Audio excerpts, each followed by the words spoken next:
With the Astros hoisting their World Series trophy in front of the Houston faithful on Friday, all eyes are now focused on the offseason. For the Mets, they will have a tall task of returning to the playoffs in 2018. While general manager Sandy Alderson said in September that the team is unlikely to match their $155 million payroll from this past season, the team still has some holes to fill throughout their roster that will require some spending.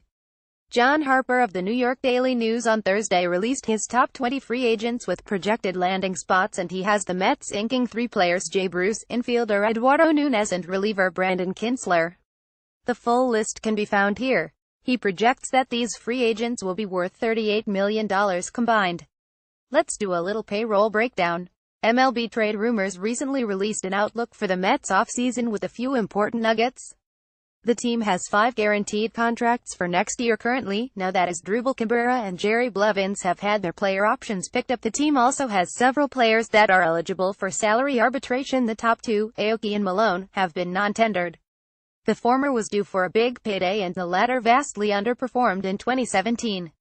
With the roster's current makeup of players, the payroll stands around $102 million if you take away Aoki and Malone's projected salaries. With Harper's predictions, this would leave the payroll around the $140 million range, which is $15 million less than last year's. Harper isn't taking into consideration, however, that the Mets still need to add a starting pitcher.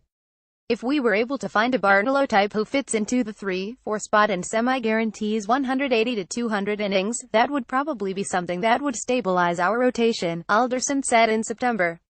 So I think it's something we look at, yes. Bruce would be a fantastic get if the Mets brought him back to Queens. Before being shipped off to Cleveland, he clubbed 29 home runs and drove in 75 runs while hitting to a .256, .321, .520 clip for New York. However, him coming back seems like a long shot. The 30-year-old has played a majority of his career in Ohio with the Reds and Indians, so I'm sure returning to the latter is an appealing option. He's also from Texas, so signing on with either the Rangers or Astros is a possibility. It just doesn't seem like a thing the Mets will revisit. As for Nunez, I think this is a pretty reasonable player for the Mets to pursue. The Mets need someone who can man third base, a position that has lacked stability since David Wright has been hampered by injuries. Between the San Francisco Giants and Boston Red Sox in 2017, Nunez hit .313, .341, .460 with 12 homers and 58 RBI. He also swiped 24 bags, which is attractive considering the Mets have struggled in that department in recent years. At the hot corner, his numbers aren't flashy, but they're okay. In 447.2 innings in 2017 at third, he had 0 DRS and a 1.9 UZR. However, he did commit 9 errors. However, his versatility is also something I'm sure the Mets will consider, as he can also play second base and shortstop. Another name I think the Mets will keep tabs on is Todd Frazier, who Harper has going to the Giants on a 3-year pact worth $39 million. The Mets are seriously lacking in the power department after trading away their big bats over the summer. Frazier hit 27 home runs and drove in 76 runs between the White Sox and Yankees this season. While he only hit to a .213, .344, 4.428 clip, his numbers in the field were very solid. He was good for 10 DRS and a 6.7 UZR in 1,107.2 innings. Lastly, Kintzler would be a nice get to help solidify the bullpen and could complement incumbents Jerry Blevins, A.J. Ramos and Jerry's Familia nicely.